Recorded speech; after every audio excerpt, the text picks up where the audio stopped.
안녕하십니까, 김무일TV입니다. 천년의 신비, 그 아름다움을 간직한 고려 청자를 예찬하는 시간, 어느덧 마지막 이야기입니다. 고려 청자의 역사를 거슬러 올라가면 우리 민족에게 커다란 시련이자 사회적 변혁의 시작이었던 1231년 고려 고종 18년의 몽고군 침략을 마주하게 됩니다. 이후 30여 년간 이어진 끊임없는 전쟁은 국토를 황폐하게 만들었습니다. 1270년 몽골에 굴복한 이후 계속된 수탈과 일본 정벌 계획에 따른 물자 조달로 백성들의 경제적 고통은 크게 달했을 것입니다. 하지만 역설적이게도 이러한 시대적 변화 속에서 도자기에 대한 수요는 양적으로 확대되었습니다. 수치체계의 혼란과 장마당 유통이 활발해지면서 서민들도 이윤을 추구할 기회를 얻게 되었죠. 다행히 도자기 사용을 장려하는 정책적 배려가 더해지면서 청자는 단순히 귀족의 전유물이 아닌 실용적인 일상용기로서 그 역할이 점차 커지기 시작했습니다. 몽골과 원나라의 영향을 받으며 새로운 형태와 문양이 등장하기도 했습니다. 기본적으로 일상생활 용기를 대량 생산하고 실용화하는 현상이 나타났다는 점은 당시의 긍정적인 변화라 할 수 있습니다. 생산 효율을 높이기 위해 그릇은 더욱 실질적이고 안정적인 형태로 발전했습니다. 장식면에서도 인물화를 도입하는 등 다채롭고 과감한 변화가 시도되었던 시기입니다. 하지만 안정적인 보급도 잠시였습니다. 고려 충정왕 이후 왜구의 창궐로 인해 남해와 서해안의 해안 마을들은 초토화되었고 이는 다시 도자기 산업에 큰 타격을 주었습니다. 주요 생산지였던 강진과 부안 근방의 도공들은 목숨을 부지하기 위해 내륙으로 피난을 떠날 수밖에 없었습니다. 이로 인해 천년의 맥을 이어오던 고려 청자의 기술적 전통이 서서히 끊어지게 됩니다. 생계를 위해 피난지에서 흙을 빚어 청자를 만들었지만 품질은 예전만 못했습니다. 이를 보완하기 위해 표면에 백토를 분장하는 방식을 택했는데 이것이 바로 분청사기로 넘어가는 계기가 되었습니다. 이렇게 재현하기 힘든 고려 청자에는 수많은 사연이 깃들어 있습니다. 현재 남한에 남아있는 명품 청자 대부분은 원래 고려의 수도 개성박물관에 소장되어 있던 것들입니다. 한국전쟁이 발발하기 직전 38성 경계 지역인 개성 일대에서는 크고 작은 국지전과 총격 사건이 빈번하게 발생하며 긴장감이 최고조에 달했습니다. 이에 불안을 느낀 김재원 당시 국립중앙박물관장과 최순우 선생은 만일의 사태를 대비해 개성박물관의 주요 전시품을 서울로 긴급히 옮겼고 박물관을 휴관시켰습니다.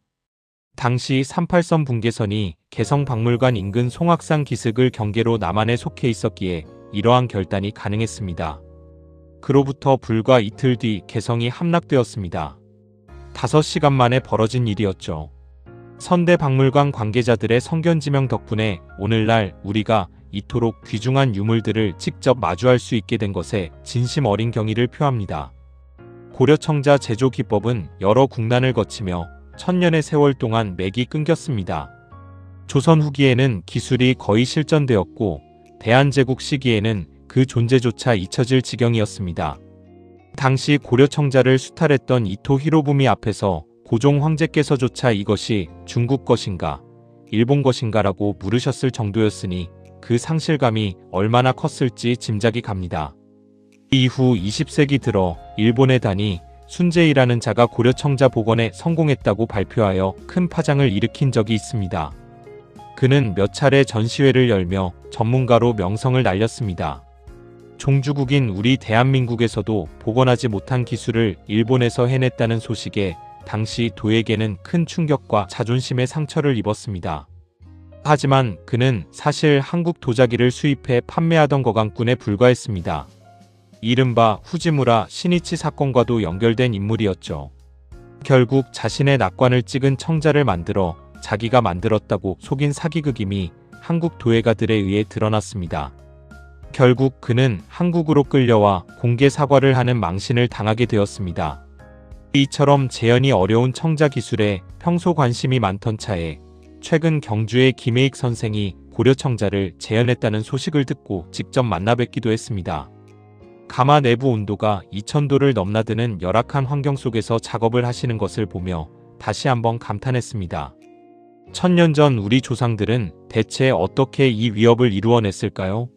우리 후손들이 진정으로 자부심을 가져야 할 부분입니다. 고려 청자의 넋에 깊이 빠져들었던 몇 해 전 국립중앙박물관에서 열린 천하제일 비색청자전을 잊을 수 없습니다. 전시 기간 내내 매일같이 출근 도장을 찍으며 감상했던 기억이 납니다.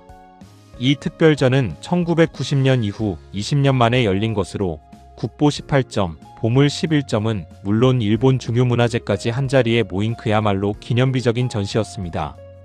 간송미술관의 국보 제66호 청자상감포류 수급문정병, 제68호 청자상감운항문매병, 그리고 국공립박물관 소장의 청자상감당 초문안 등 명품들이 대거 공개되었습니다. 청자모자원형 연적, 사자유계향로, 기린유계향로, 구룡형 삼족향로까지 그 아름다운 자태는 보는 이들의 넋을 빼놓기에 충분했습니다. 그때의 감동은 여전히 생생합니다. 20년 만에 열렸던 천하명품전, 과연 다음 전시는 언제쯤 다시 열리게 될까요? 그날을 간절히 기다려봅니다. 고려 청자 예찬에 대한 이야기는 여기서 마치겠습니다. 지금까지 김무일TV였습니다.